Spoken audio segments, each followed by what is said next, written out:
La prépa ECG, c'est une classe préparatoire aux grandes écoles de commerce. La géopolitique, c'est comprendre les relations internationales entre tous les pays. On a 9 heures de maths par semaine, 7 heures de géopo par semaine. On a également des matières comme anglais, espagnol, culture G.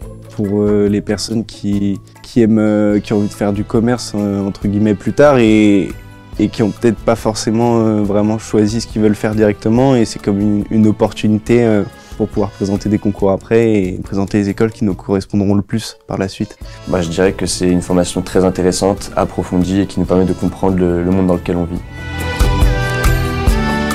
On l'intègre via Parcoursup. Alors pour les options qu'il faut avoir au lycée, je pense que c'est bien d'avoir maths, soit complémentaire, soit la spécialité. Après, vous pouvez venir en ayant fait de la SES ou de la géopo, il y a une remise à niveau. Le mieux, c'est d'avoir le meilleur dossier possible, qui passe notamment par des bonnes moyennes, et si possible avoir des activités extrascolaires comme des expériences professionnelles ou artistiques. Techniquement, les écoles de commerce, et on vise le meilleur, quoi. En fait, si quelqu'un ne sait vraiment pas ce qu'il veut faire, c'est vrai que ça peut être une bonne filière justement pour se trouver après. Ne serait-ce que dans notre classe, il y en a qui veulent faire de la finance, d'autres du marketing, d'autres qui veulent faire de l'auto-entrepreneuriat, politique aussi on a. Ah, vraiment, il y a plein de choses possibles, que ce soit côté finance, que ce soit côté du coup des achats, des ventes. Moi, je voudrais faire une école de commerce et je me suis un petit peu renseigné et j'aimerais bien faire de la finance. Alors, je pense que c'est vraiment un cliché le fait que ce soit compétition parce que nous, on est des petits effectifs et ça fait vraiment ambiance famille. On a une dose de travail qui est conséquente et des horaires qui sont aussi conséquentes, donc on est tous ensemble. Et l'idée, c'est vraiment que tout le monde y arrive et qu'on se pousse tous vers le haut. On est tous dans le même bateau, donc il y a des hauts, des bas, mais on se soude.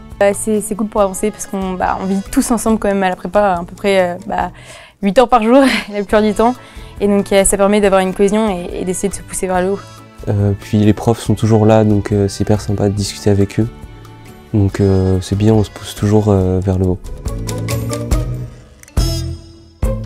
Moi c'est un défi, de savoir se surpasser. C'est un sacrifice parce qu'on sacrifie 2 ans de sa vie à travailler alors qu'on peut voir nos amis qui s'amusent en dehors. Et c'est un défi pour plus tard et pour toutes les connaissances qu'on va acquérir, qui vont nous servir pour plus tard. On apprend à se découvrir. Je pense que moi, là, depuis septembre, j'ai appris des choses que je savais pas de moi. Je pensais plutôt bien gérer le stress et la pression. Je me rends compte qu'au final, j'ai quelques lacunes et que je suis en train de travailler dessus. Donc. Ça permet vraiment de dépasser ses limites et de se dire allez, on peut repousser, on va réussir à faire des choses encore mieux. Il y en a plein qui nous disent vous ratez un peu votre jeunesse, alors qu'en vrai, on a plein de temps devant nous.